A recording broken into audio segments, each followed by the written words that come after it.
گوشت رو با پیاز و روغن تفت میدیم.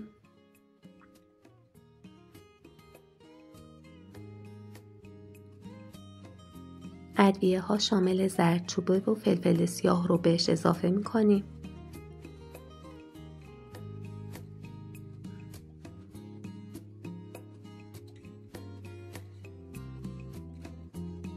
سس گوجه،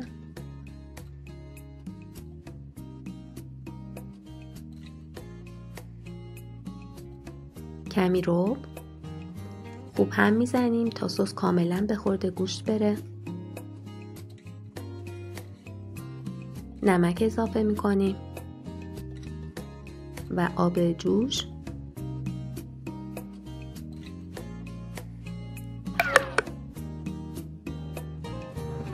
در ظرف رو میذاریم تا گوشتمون بپزه.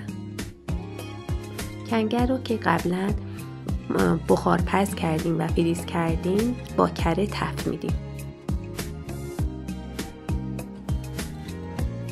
غذای لئو که خیلی گشنشه رو با آب جوش مخلوط میکنم.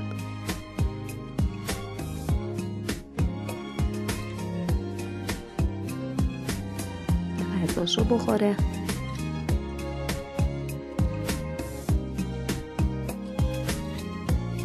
و بازم کنگر رو تفت میدیم و هم میزنیم تا کاملا سرخ بشه.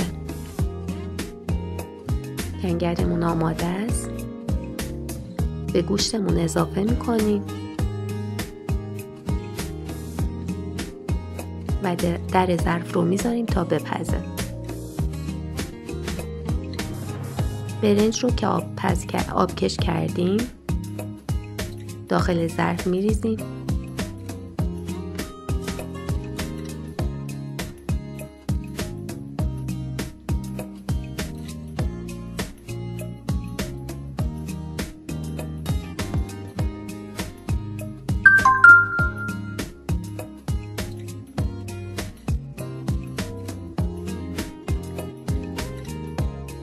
و با ته قاشق سوراخ‌های ایجاد میکنیم تا خوب دم بکشه.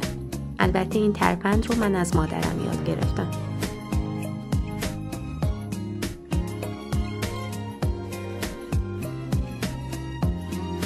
در ظرف رو میذاریم تا دم بکشه. غذامون آماده است، فقط شما رنگ و طعم خورش رو ببینید. امیدوارم درست کنین و از خوردنش لذت ببرید. این خورش کنگر از غذاهای سنتی ما آذربایجانی هست.